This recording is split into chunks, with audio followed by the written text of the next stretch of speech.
For about the past month, the Biden campaign, one way or another, whether it's on social media or through campaign spokespeople, or even just President Biden himself trolling Donald Trump on social media, they have come out swinging against the former president. And the voters have noticed. And that is, of course, why the most recent 8 presidential polls have President Biden once again ahead of Donald Trump. And a new poll came out this week showing that President Biden has gained ground and or surpassed Donald Trump in multiple different swing states, whereas a month ago, Trump was beating Biden pretty easily in all those swing states, according to the polls. Here it is. You have swing states: Arizona, Georgia, Michigan, Nevada, North Carolina, Pennsylvania, and Wisconsin.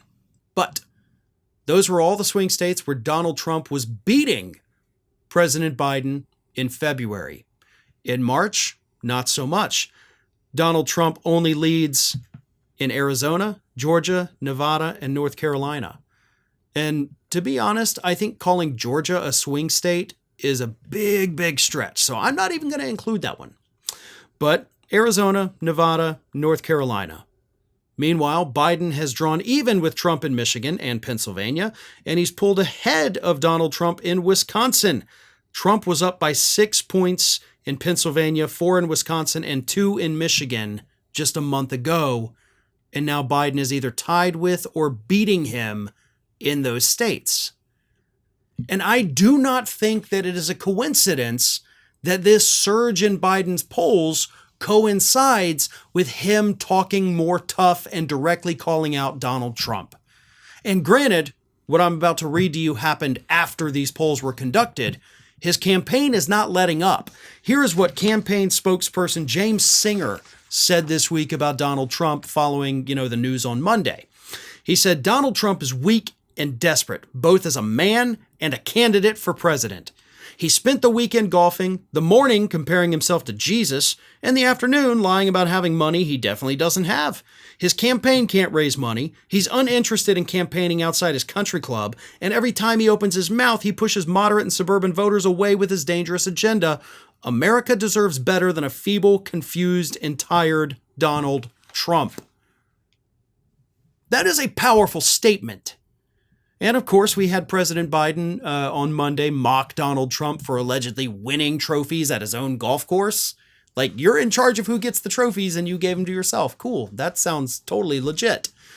But they're getting tougher against Donald Trump, and his polls are going up. Now, another thing that is also happening that has nothing to do with Biden is the fact that Donald Trump, for the entire month of March, has been the only Republican candidate. So, as I said when Nikki Haley dropped out, Donald Trump gets 100% of the focus now. There are no media outlets that still have to talk about Vivek Ramaswamy or Nikki Haley, even Ron DeSantis, who is the only one out of those 3 that actually still has power. But even the DeSantis stories have died off as everybody's focused on Donald Trump. And the more you focus on him, the less people like him.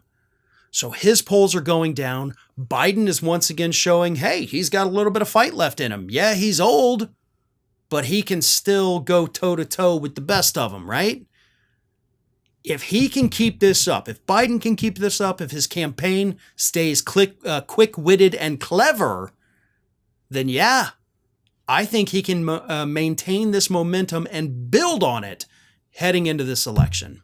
Well, folks, we have crossed that 1 million subscriber milestone, but rest assured, we are just getting started here at Ring of Fire. So if you're not already, please do subscribe to the channel and make sure to like, share, and comment on the videos.